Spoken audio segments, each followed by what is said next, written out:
दोस्तों सर्दियां जैसे ही बढ़ती हैं हम कैप का इस्तेमाल करते हैं, लेकिन कैप का इस्तेमाल करने के बाद सर्दियों के बाद हमारे घर पे कैप इसी तरीके से पड़ी रह जाती है। तो आज मैं आपको इन कैप का बहुत ही बढ़िया इस्तेमाल बताने वाली हूँ कि आप इसको कैसे अपने घर में यूज कर सकते हैं। चलिए देख लेते हैं इसके पहले इस्तेमाल को। इसके लिए ले लिया है मैंने एक कैप। दोस्तों हमारे घर में इस तरीके की छोटी छोटी सी सॉक्स, हैंकीज, ग्लव्स बहुत सारे ढेर सारे होते हैं। अगर हम इनको इसी तरीके से अलमीरा में रख देते हैं तो ये इधर उधर हो जाते हैं और हमें टाइम पे आसानी से मिलते नहीं हैं। तो आप क्या कर सकते हैं, अपने घर पे रखी हुई ये जो कैप होते हैं इनका आप इस्तेमाल कर सकते हैं। तो आप क्या करें, अपनी जो भी आपकी सॉक्स हैं, आपके जो ग्लव्स हो गए, इनको आप अच्छी तरीके से तय लगाकर अपनी अलमीरा में या कहीं भी जहां भी आप इनको स्टोर करती हैं वहां पर आप इसको रख सकती हैं। इसका ये फायदा होगा कि जब भी आपको इन चीजों की जरूरत होगी बहुत ही आसानी से आपको एक जगह पर मिल जाएंगे।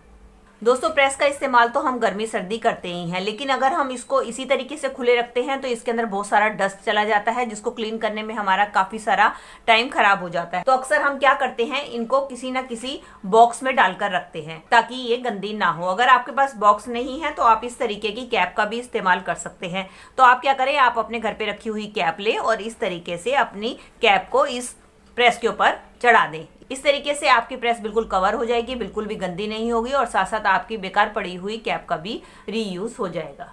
चलिए फ्रेंड बढ़ते हैं इसके थर्ड इस्तेमाल की तरफ। दोस्तों जब भी हम इस तरीके के लोटे या किसी कंटेनर में दही जमाते हैं तो आपको पता है सर्दियों में ठंडी होने की वजह से दही आसानी से जमता नहीं है। तो हम इसको गर्माहट देने के लिए किसी स्वेटर का या किसी चादर या कंबल का इस्तेमाल करते हैं, लेकिन वो साइज में बड़ा होने के कारण काफी सारी जगह घेरते हैं। तो आप क्या कर सकते हैं, इस तरीके की किसी कैप का इस्तेमाल कर सकते हैं और आपने क्या करना है, जिस भी कंटेनर में आपने दही जमाना है उसके बाद आप इस तरीके से उसको कैप से अच्छी तरीके से ढक दें। इससे क्या होगा, एक तो आपका स्पेस भी बहुत कम घेरेगा और आपकी कैप की मदद से आपका जो है दही बहुत ही आसानी से जम जाएगा। चलिए फ्रेंड बढ़ते हैं इसके अगले इस्तेमाल की तरफ। दोस्तों हमारे घर में इस तरीके की कांच की कटोरियां ढेर सारी होती हैं। अगर हम इनको इसी तरीके से स्टोर करके रखते हैं तो इनका टूटने का डर बना रहता है। तो आप क्या कर सकते हैं, इन कटोरियों को रखने से पहले इनके बीच में कोई भी कागज का टुकड़ा या न्यूज़पेपर ले लें और इसके बाद आप एक एक कटोरी को इसके ऊपर रखें। इसके बाद आपने लेनी है कोई भी कैप और इसके बाद आपने क्या करना है, इन कटोरियों को रख देना है इस कैप के अंदर। जब आप अपनी कटोरियों को इसके अंदर रख दें और इसके बाद ये खुले ना, इसके लिए आप इसके ऊपर कोई भी रबड़ बैंड चढ़ा दें।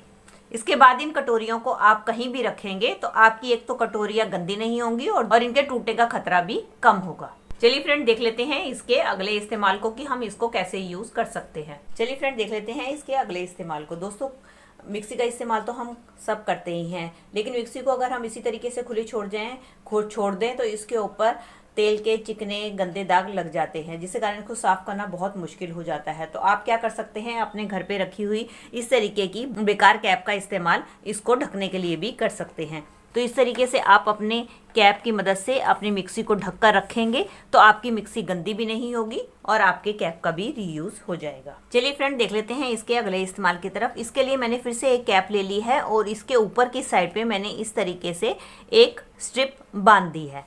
अब ये दोस्तों हमारा एक मल्टीपर्पस ऑर्गेनाइजर बनकर तैयार हो गया। आप इसको कहीं भी हैंग कर सकते हैं और इसके अंदर अपना छोटा मोटा कोई भी सामान स्टोर करके रख सकते हैं। जैसे कि आप इसको किचन में हैंग करके रखें तो इसके अंदर आप अपनी माचिस, अपने बाइंडर, क्लिप्स वगैरह कुछ भी रख सकते हैं। और अगर आप इसको अपने रूम में टांगना चाहें तो आप इसके अंदर अपना कोई भी आर्टिफिशियल फ्लावर पॉट जिसको आपको रखने के लिए जगह नहीं है, आप इसके अंदर हैंग करके अपने कमरे को भी डेकोरेट कर सकते हैं। और इसका इस्तेमाल आप अपने फ़ोन को चार्जिंग के लिए भी कर सकते हैं, क्योंकि कई बार हमें फ़ोन को चार्ज करना होता है तो हमारा फ़ोन नीचे लटकता रहता है, जिसके कारण उसके टूटने का खतरा बना रहता है। तो इसको आप क्या कर सकते हैं, अपने स्विच बोर्ड के उधर टांग दे और इसके बाद अपने फ़ोन को इसके अंदर रख के बड़ी आसानी से अपने फ़ोन को चार्ज कर सकते हैं। इससे क्या होगा, आपके फ़ोन का गिरने का खतरा भी बना नहीं रहेगा और आपका फ़ोन भी अच्छी तरीके से चार्ज हो जाएगा।